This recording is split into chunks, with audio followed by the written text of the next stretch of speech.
The financial collapse of 2008 almost brought down the world economy. Trillions of dollars were lost, vanished. Millions of people lost investments, retirement funds, and more than 9 million were forced from their homes. In 2008, the chair of the Federal Reserve was Ben Bernanke. The U.S. Treasury Secretary was Henry Paulson. The president of the Federal Reserve Bank of New York was Timothy Geithner. Each of these men were captains of the U.S. financial industry. In the months and weeks prior to the collapse of the home mortgage industry and the gigantic drop in the value of home mortgage bonds, none of them saw a disaster coming.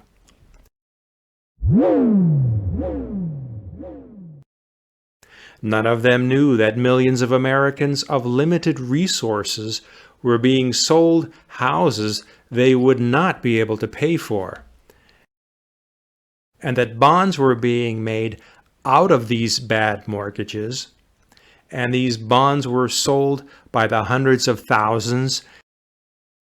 None of them knew that the values of U.S. mortgage bonds were being routinely and hugely overstated, and that unsuspecting customers were buying mortgage bonds that within 3 years would be nearly worthless.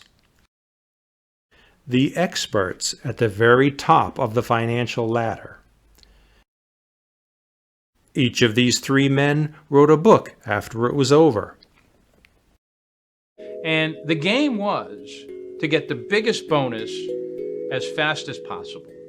And that is hard to do when you're just lending to people to get mortgages to buy a home, or for somebody to start a small business or build a small business. It's even hard to make that kind of money when you're lending and financing medium and large businesses. But trading complex derivatives, now there's some money in that. Much of the money that has been diverted from real economic activity has gone into the development of the global derivatives market. A key feature of financialization as it has evolved over the past decades has been the proliferation of derivatives of all forms. In the year 2006, derivatives trading reached a level of $1,200 trillion, dwarfing the output of the real global economy that was approximately $50 trillion at the time. Santa Claus arrives early on Wall Street. But in Washington, there was one agency that looked at the bull market with some skepticism. Buried deep in the bureaucracy, the Commodities Futures Trading Commission, CFTC. Federal Reserve Chairman Alan Greenspan told Congress today the U.S. economy is the best he's ever seen. By spring of 1998, the idea of tougher regulation seemed out of step with all the good news. Current economic performance is as impressive as any I have witnessed in my near half-century.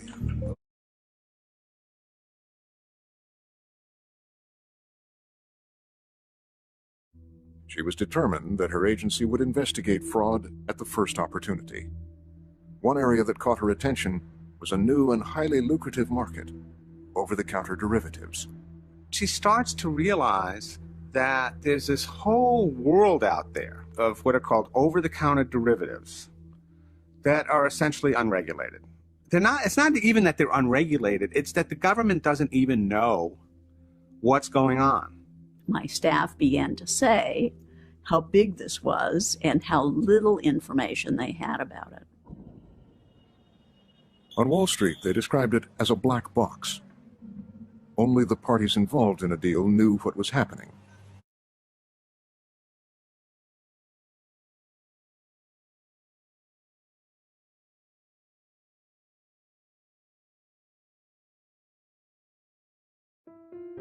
Over 100 years ago, my grandparents came from Korea to work in the sugarcane fields of Hawaii.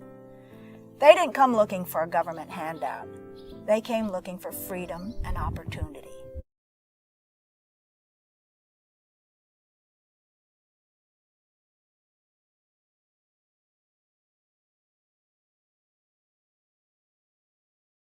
Let me first just let you in on a little inside information.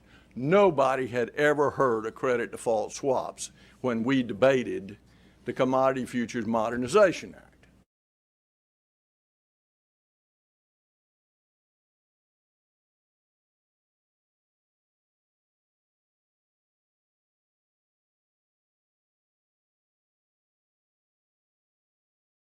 My question again is, what are you trying to protect?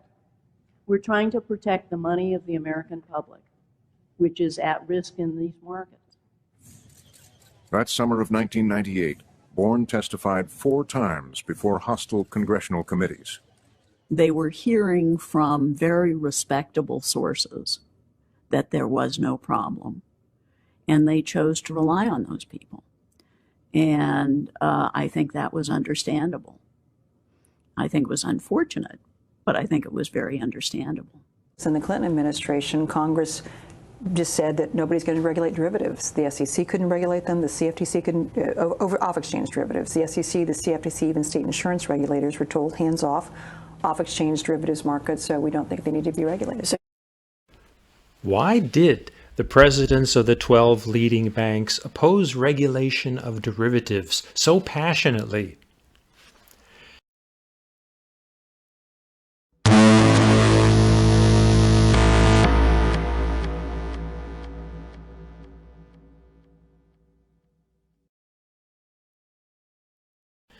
This would surely slow down the process of what is otherwise often an overnight business. Secondly, regulation would mean that if either party were attempting a deal that was shady, that guy's legal liability would be right there on paper. Easy to catch, easy to prosecute. No longer could the transaction be secret and unverifiable. And that would mean, to avoid the risk of legal trouble, a lot of derivatives trades would not be attempted at all. Here's how regulation might protect ordinary people. In 1994, the treasurer of a fund for Orange County, California, was trying to build up the municipal budget, and so created a pool of millions of dollars in pension funds in order to invest in derivatives or stock market bets offered by the bank Merrill Lynch. The Orange County treasurer was not buying shares of stock. He was entering into a trade on paper between the county and Merrill Lynch, based on a bet that interest rates were going to go down. If interest rates instead went up, Orange County would lose all the money.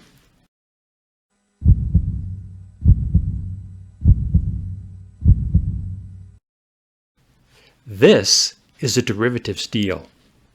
If it were regulated, the regulator would have said no and heck no. Because on the Merrill Lynch side of the trade, Merrill was advising Orange County to agree to a highly risky investment. But because it was an unregulated, customized contract, as such deals are described, Merrill was not guilty of any legal violation.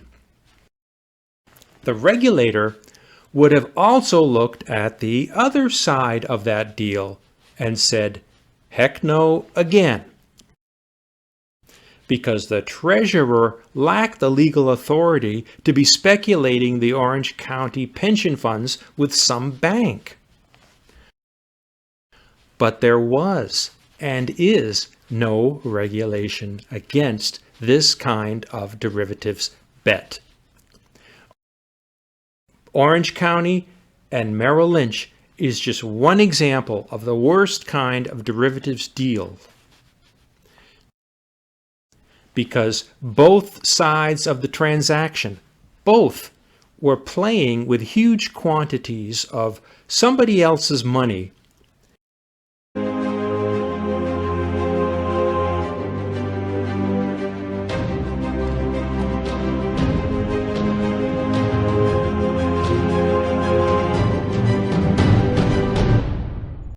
In February 1995, the Clinton administration proposed sweeping changes in the nation's banking system. It would repeal several federal restrictions, including the Depression-era Glass-Steagall Act, which forbids banks from underwriting securities or selling insurance.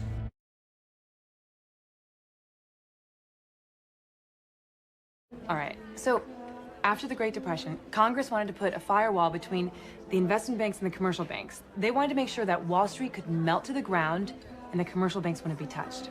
They passed a law, the Glass-Steagall Act. I was with a guy for a long time who wasn't half the man that Will is, and he dumped me. Later I started seeing I can Will, fill in the rest and of then... the story. Why can't it be fixed? Listen, do you mind if we just talk Yeah, about... Glass-Steagall. The firewall, it worked? It helped lead to the largest sustained period of economic growth in U.S. history. A 60-year expansion of the middle class, the largest increase in productivity, and the largest increase in median income. We also won World War II, put a man on the moon, and a computer in everyone's lab. And you know what happened next? We cheated on the perfect guy with the guy who dumped us.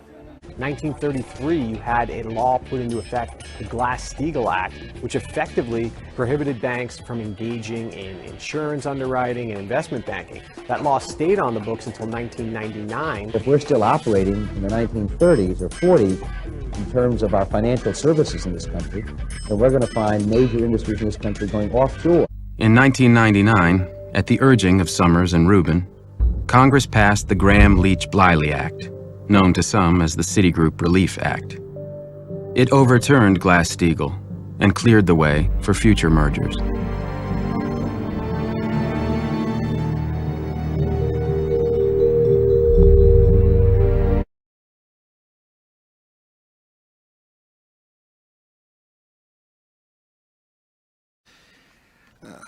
I think this is a very good bill. We can view the same bill from different perspectives. I view this bill as a great codification and regulation of the existing financial services system and the future dynamic financial services system, a financial services system that has been brought about primarily through the unbelievable breakthroughs in technology and the marketplace.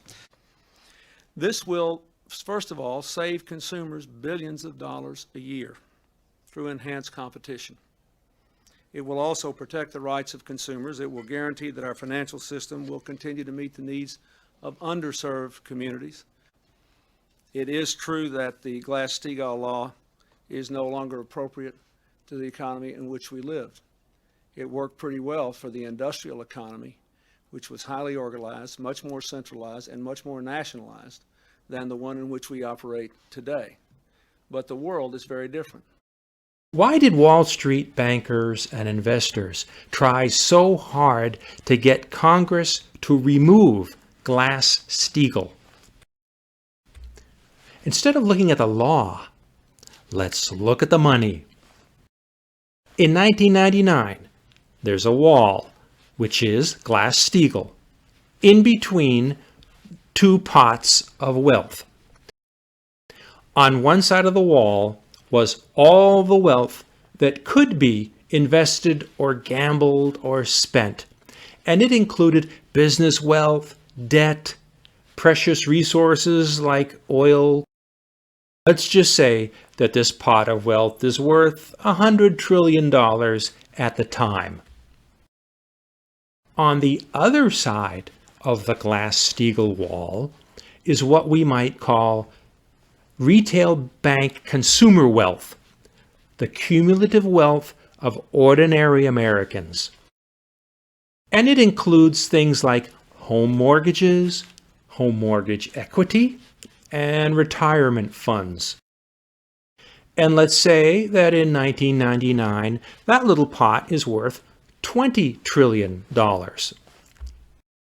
That $100 trillion in wealth is already being tapped for investment, for use, for growth.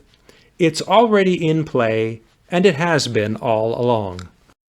The wealth on the retail consumer side of the wall from 1933 until 1999 was untouchable by law. It is $20 trillion and it's the only new game in town. Virgin capital. $20 trillion that is not being grown by serious speculative investment. If there were no regulation against it, an investor could play with the home mortgages.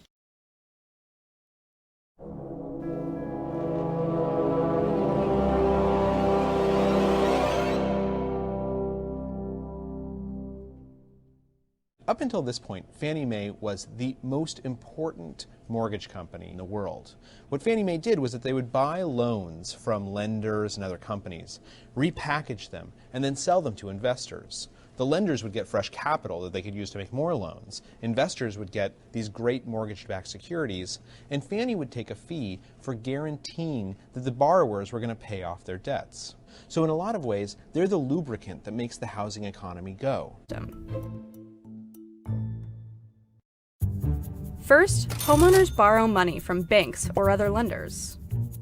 Then, Fannie and Freddie buy these mortgages and package them into securities. Then they sell those securities to investors. Investors buy them because they're considered safe, because Fannie and Freddie take on much of the risk. Lenders and banks benefit too. Since the government takes on much of the default risk, lenders can make more loans to more people. Together, Fannie and Freddie now back about half of new U.S. mortgages. So, why do some want to change the two companies? But here's where the difference lies. Commercial banks deal with individuals and small to mid-sized companies, giving out smaller sums of money like individual mortgages and small business loans. They make their profits through the interest they charge. On the other hand, investment banks take much larger risks.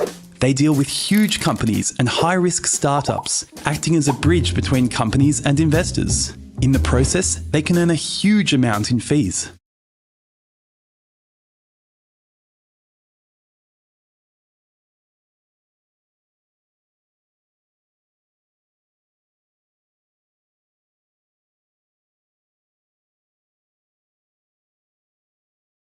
Enron used to be the 7th largest corporation in the United States, at one point valued at over $70 billion. As of 1997, however, they started losing money and accumulating debt. Instead of admitting their mistakes and making changes, Enron executives decided to hide the losses through accounting tricks because they didn't want the Enron stock price to go down. Risky decisions kept being made, and the truth was hidden under the rug. As of 2001, however, the media started wondering whether or not Enron was overvalued. This obviously put a lot of pressure on Enron stock prices, which used to be as high as $90.75 per share. Insiders decided to cash out and started selling lots of shares, and prices kept falling until they ended up at below $1 in late 2001. Please help us keep Texas a place where free enterprise and limited government keeps the American dream alive for us and for our children and our grandchildren. Ken Lay started Enron in 1985 as a regional pipeline operation. He turned it into a trading energy company, buying and selling electricity and natural gas. The company's revenue exploded from $5 billion a year to $200 billion a year with 20,000 employees globally. It became the 7th largest company in the country. But in the process, billions of dollars in debt was kept off the company books, and profits were falsely inflated. Enron CEO Jeffrey Skilling served 14 years in prison. Ken Lay died of heart disease less than 2 months after his conviction. Chief Financial Officer Andrew Fastow served 5 years. The things that make Texas great are the things that make America great. Not government, but opportunity to freedom. Free enterprise, limited government, personal responsibility. In 1995, President Clinton weakened the standards on mortgage lending. Clinton ran for president with the idea that he would help a greater number of middle and poor people to buy houses. Banks had always been careful about mortgage loans because the mortgage stayed with the bank. Clinton's administration pressured banks to approve more loans for home purchase. In Boston, Shawmut Bank stuck with its tough standards for mortgage lending. And the Clinton Justice Department concluded that Shawmut was discriminating against minority borrowers. Clinton's Attorney General, Janet Reno, took Shawmut to court in a very public legal case that Shawmut lost.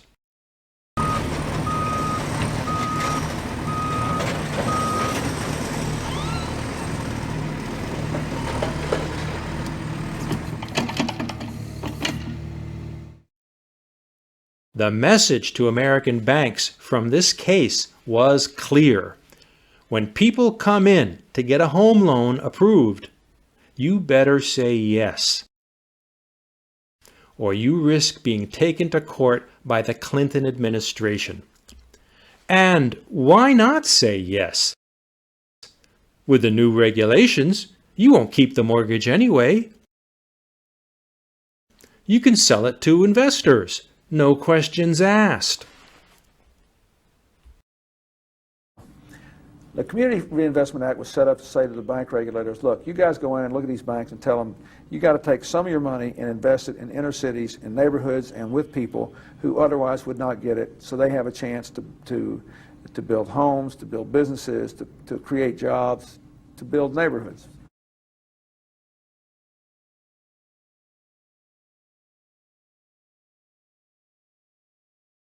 And we're trying to understand the residential mortgage business. How many loans do you write each month?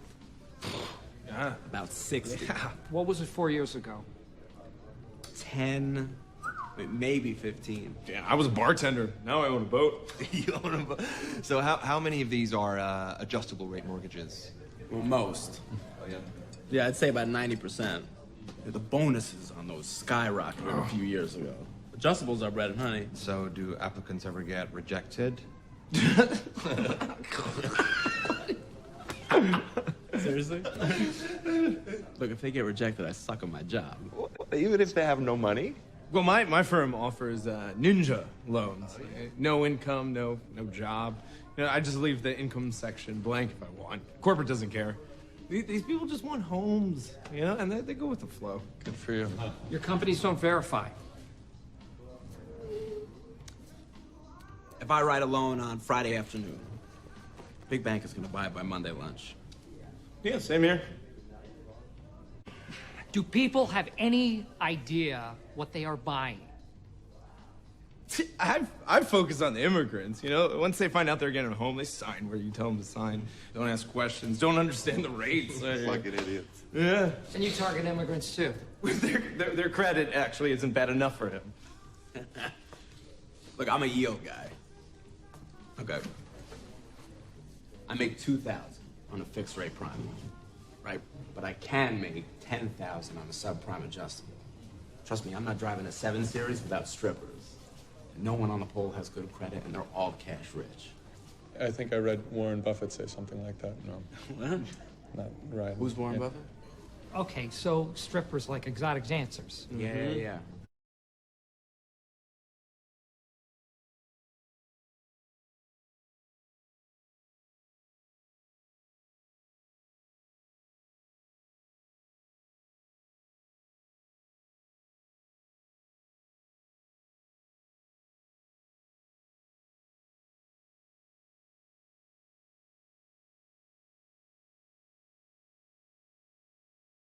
The next one, people think whatever's happening now is going to continue to happen into the future. During the real estate boom, markets were going up and up, and people thought they would never go down. So people who are watching and think that I won't lose will make a side bet. Now this is the first synthetic CDO. I love Selena Gomez. Bet you 50 million she wins, and I'll give you 3-to-1 odds. 3-to-1 odds? Okay, I'll take that bet. Now, somebody else is going to want to make a bet on the outcome of their bet. 50 million she wins. That will lead to synthetic CDO number 2. Hey, I bet you 200 million that lady in the glasses wins that bet. She probably will win, so I want a great payoff. How about 20-to-1? Deal.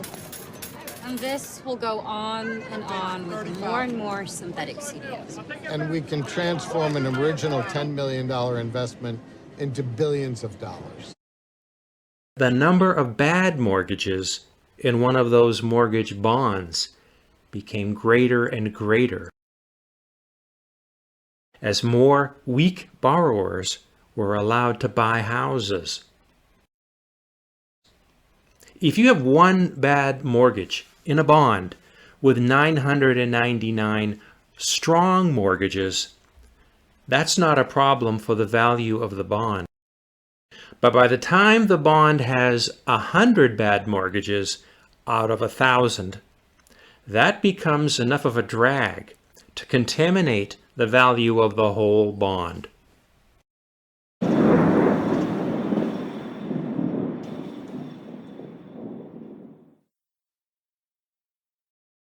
It's a derivative.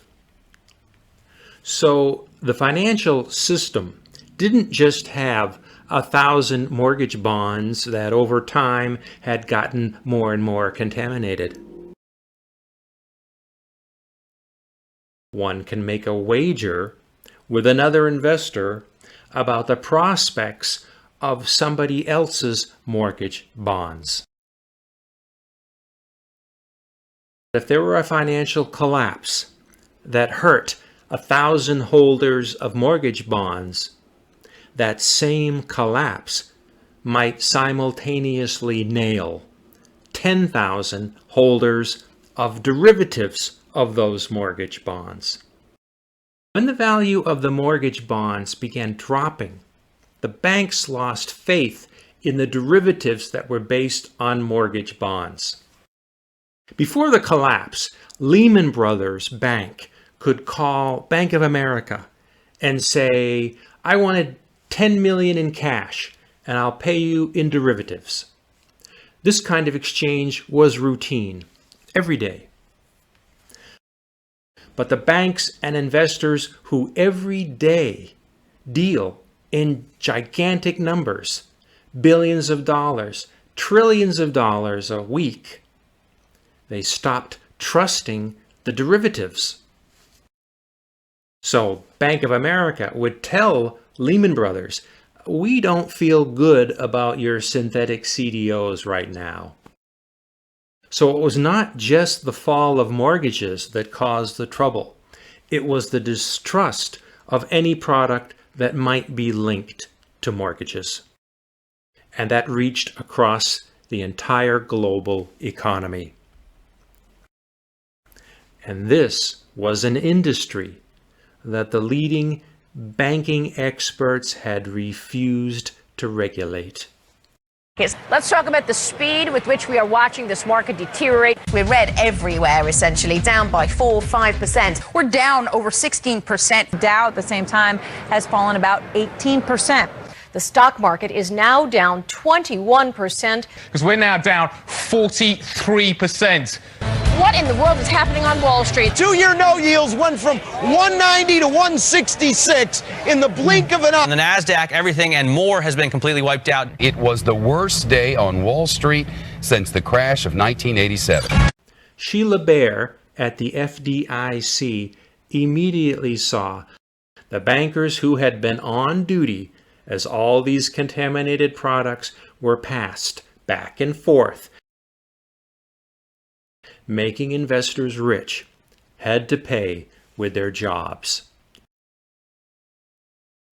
But Bernanke, Paulson, and Geithner disagreed with Shelia Bair.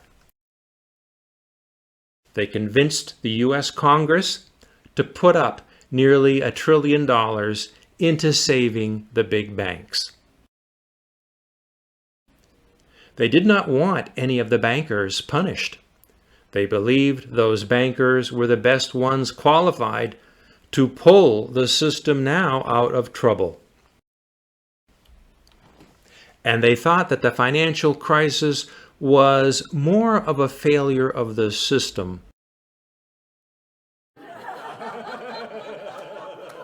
When we needed to start imposing some pain and accountability. Very sick institutions like Citigroup should have been fundamentally restructured and broken up, but we couldn't even get conversations going about that. An anecdote where I felt like I was ambushed in a meeting in Hank Paulson's office. He and Ben were there. Tim Geithner was on the phone. They hand me a script that says, the FDIC is going to stand behind all liabilities in the financial system, and I wasn't going to do that. We give you money, you lend it out. It will unfreeze credit, stabilize the banks, restore confidence. Everyone will be better off with more capital in the system, and that is why all 9 of you will participate in the program. So why am I in this room talking about bailing you out? The stronger banks will serve as cover for the weaker banks. If just some of you take it, the money is a signal that a bank is too weak to survive. The market will devour it. How much are we talking about? 125 billion. Bank of America, 15 billion. Bank of New York Mellon, 3 billion. Citigroup, 25 billion. Then Shelia Bair said, the money you get from Congress should go to help those people who are losing their homes right now because of the crash. The mortgage industry told these people that they could afford to buy those houses. They are entitled to loan modification, which would be better for the country than evicting all of them from their homes.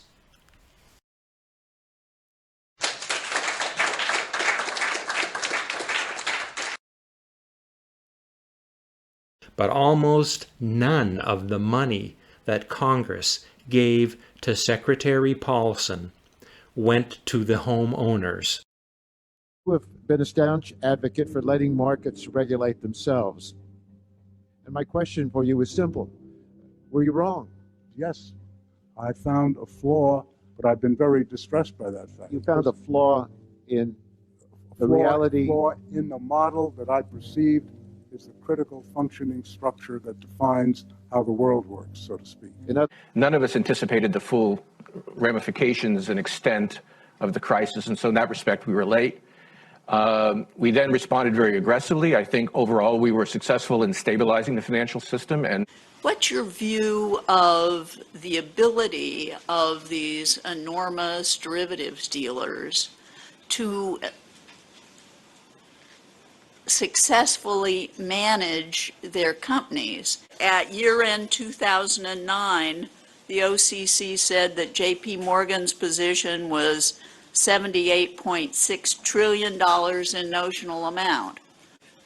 It's hard for me to imagine a system, and it's hard for me to imagine a regulatory system that could supervise something like that. And from the start of the financial crisis in 2007 through March of 2009, the Fed loaned or guaranteed the banks some $7.7 trillion, about half the value of all the goods and services produced by the U.S. economy.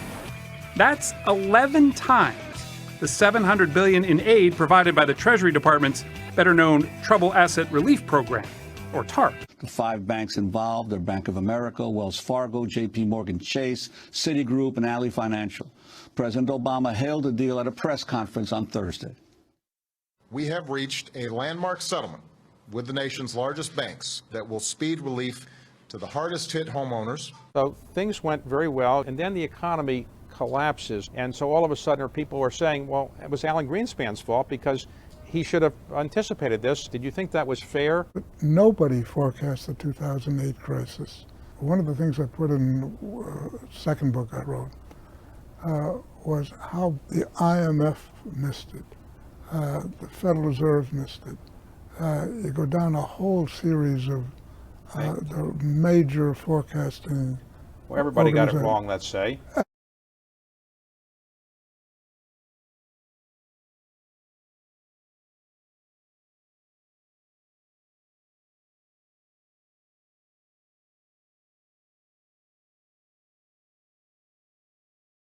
Banks have seen it fit to use the money to buy other banks, simply to put into their savings, or to grant these bonuses they've given to their officials. But let me tell you, when we gave them money, when we gave the banks money, they still weren't loaning any money. We definitely felt alone. We were like, oh my God, we are the only people dealing with this problem. What we've seen over and over again is that Homeowners individually stand almost no chance to get a significant modification of their loans. Unusually high foreclosures have left the country in the worst housing downturn since World War II. Congress approves an historic bailout bill. President George Bush has already signed the revised $700 billion bailout. The bailout money was supposed to be used to jumpstart the economy by re-energizing lending, but some of the banks can't tell you what they did with it.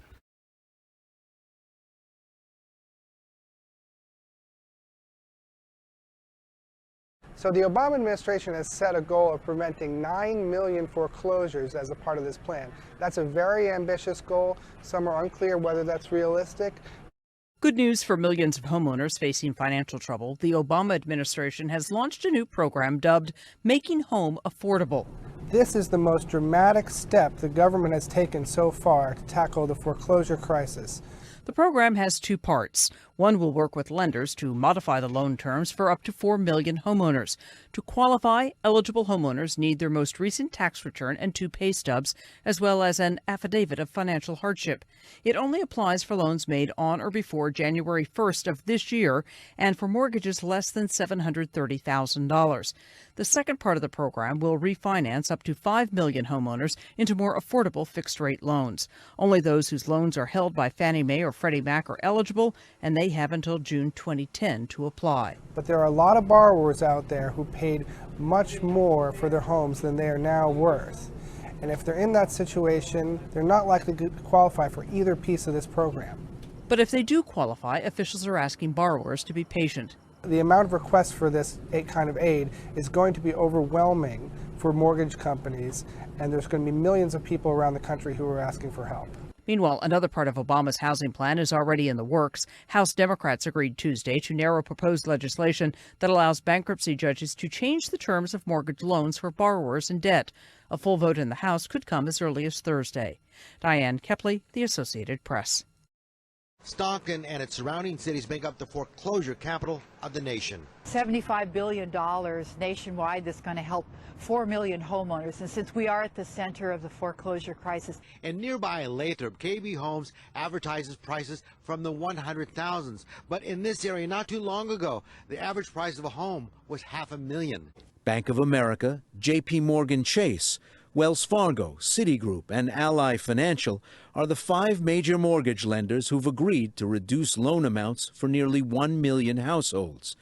And they'll send $2,000 checks to 750,000 Americans who were improperly foreclosed on. You throw enough money at a couple institutions, they're not going to collapse. So that's why the program was supposed to help reinvigorate the economy. It was supposed to restore lending. When they got this money, they were actually supposed to put it back into the economy so we don't have the sluggish recovery we have today. And most importantly, it was supposed to help struggling homeowners.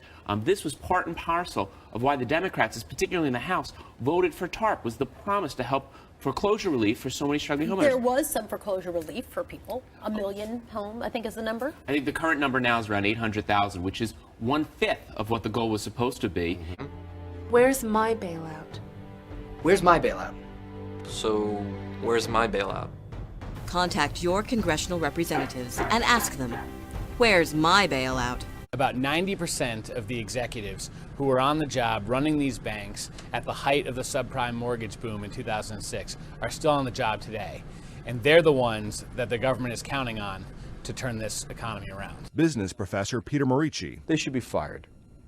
These executives should be fired. Everyone knew we were making a lot of bad mortgages. Congress has approved giving banks $700 billion without putting any conditions on it. Unlike the auto industry bailout, there was... At Countrywide headquarters in California, she has the exclusive interview with the company's chairman and CEO. We want to turn it over to her now, Maria. Hi there, Trish, and thanks very much. We are on the trading floor right now of Countrywide Financial, and I'm here with Chairman and CEO Angelo Mazzillo. Angelo, nice to have you with us. Nice to be with you. For a long-term shareholder, this is the best deal in the world. For a long-term shareholder of Countrywide, the best deal that they can have. To put Countrywide back on a strong footing so we can move forward. What will determine whether this, along with the $11.5 billion drawdown, the credit line, will in fact be enough?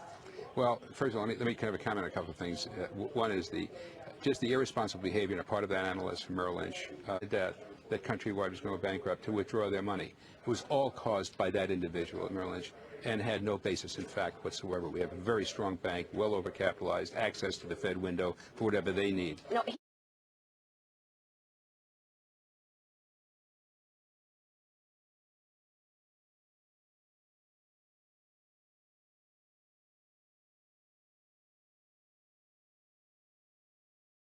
Our 10 most wanted list, Angelo Mazzillo, founder of Countrywide Financial, which made him king of the subprime mortgage market. Here's 360's David Mattingly. When it came to the American dream, no one was better at selling it than Angelo Mazzillo. As founder of the mortgage giant Countrywide Financial, California, Countrywide's base was among the worst, with, in July, a staggering 1 in every 69 households foreclosed on. Countrywide is a gross example of the ripoff that we now are paying for. But California Congresswoman Maxine Waters believes Mazzillo was all about profit and thrived on lax regulations. Mr. Mazzillo basically tried to have people believe that he was only helping these poor people and these minorities get into a home. That is not to be believed. He was making extraordinary amounts of money. Mazzillo retired after Bank of America bought Countrywide and put a stop to subprime loans. Mazzillo defended his $44 million retirement package. In extremely complicated situations, you know that something has gone badly wrong, but you can't prove somebody guilty beyond a reasonable doubt. The New York State Attorney General says that Citigroup, Merrill, and 7 other banks, which got $175 billion in tax-funded bailout money, paid out $33 billion in bonuses. The report by Attorney General Andrew Cuomo says that when banks did well, employees were paid well. That's okay. Cool. When they did poorly, employees were paid well. And when they did really poorly, they were paid well. Concluding that the bonus structure had no rhyme or reason, which is indeed the title of the report.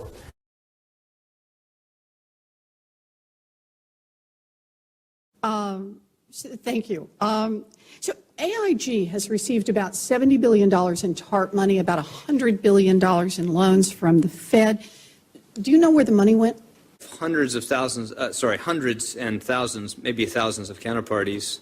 But I'm sure that the supervisors involved and the people at the Fed who were at the front lines of this stuff would have access to detailed information. So they knew who was going to get the money, the counterparties. Well, I think they could have known. Whether they knew at the time, I'm not sure they knew it, but of course they would have access to that. Do you know if they spoke with any of the counterparties? In what sense? In any sense. Right, but maybe she'll let you finish. So where are you going? What would you like? What would you like to know? I just want to know. Did Treasury have conversations with any of the counterparties who ultimately profited? I was not the Secretary of Treasury at the time. We just finished our auto report. And Chrysler and GM, insolvent company, AIG, insolvent company. Chrysler and GM have bondholders, unsecured creditors, secured creditors, and employees, and they all took big haircuts. AIG had people holding credit default swaps, and they took no haircut at all. They ended up with money from the federal government, 100 cents on the dollar, and I'm trying to understand why those two are different from each other. But you've spent your life thinking through these things, so you understand this better than many people. And that the role of government in market oversight and regulation should be reduced or even eliminated. All of us have now paid a large price for that fallacious argument. Let's start with income inequality. Okay. You're going to say yes, please. So income inequality, this is something I think we've all thought about.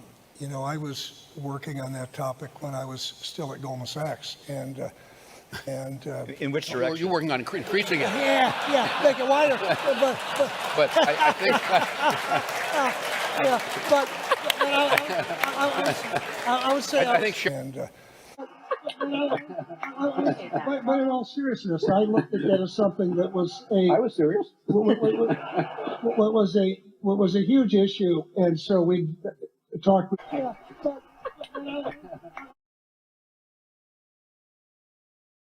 A lot of the financial services lobbyists come in and say that regulation will hurt the economy, it will hurt their ability to lend. I got to tell you, I wish they were doing more lending instead of taking flyers on credit default swaps and a lot of esoteric financial instruments. Maybe if we can tamp down the risk-taking there, they'll start making prudent loans again. That's the best way for banks to make money and to support the economy. Bernanke, Paulson, Geithner. The crisis was caused by actions people took. And when fashioning what to do to protect the American economy and the world economy from a repeat, certain steps have to be part of the repair. You who are charged with recommending the changes, are you creating new procedures, new rules, such that bad actions that were taken before become hard to repeat, very hard? Does the next bad actor, be he a banker or ratings agency employee or a bond customer or a real estate salesman, does he risk anything personally if he were to do it all again? Does he have reason to fear jail or a huge fine he'd have to pay, or the loss of bonus from his employer, or getting fired? If none of those possible penalties await him, the only remaining stop guard against his gaming the financial system again to make lots of money is a little book of revised rules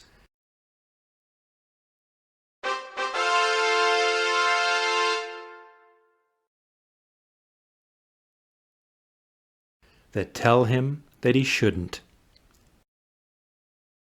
Bernanke, Paulson, and Geithner were three of those in charge of fixing what had been abused to the tune of trillions of dollars that got stolen or lost. None of the three devoted any of his time to penalties or punishments or any manner of disincentive that would make people in the finance industry afraid to try to get away with it all over again. I'm Timothy Geithner, Secretary of the Treasury. Earlier this week, I reported to you the results of the so-called stress tests my department ran on the nation's 19 largest banks. This was an effort to determine each bank's fiscal soundness, following last September's $700 billion federal bailout. We asked, in the event of a nationwide run on the banks, how much in total cash assets does your bank have on hand to pay depositors? Bank of America wrote, not enough, that's for sure. Citigroup said, Geithner sucks. And GMAC answered, taxpayer bailout.